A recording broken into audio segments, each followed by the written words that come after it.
Hi అండి, welcome back to our channel Sai Sahasra fashion. This is మౌలిక.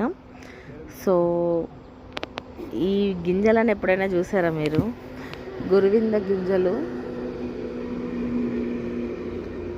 మామూలుగా gold షాప్లో ఇట్లా తూకంలాగా చూడడమే చిన్నప్పుడు. సో చాలా చాలా చాలా ఇయర్స్ తర్వాత చూసాము.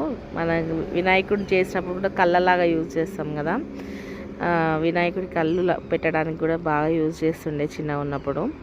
సో చాలా ఇయర్స్ తర్వాత ఈ చెట్టుని డైరెక్ట్ చూశాను నేను. సో భలే హ్యాపీ అనిపించింది. నేచర్ ఎంత అందం కదా, ఆ గింజలు, అందులో 2 colour combination, red and black combination, అసలు ఎవర్ గ్రీన్ కాంబినేషన్. ఈ గింజలను చూస్తుంటే భలే ముచ్చట అనిపిస్తుంది. సో అందుకని ఒక చిన్న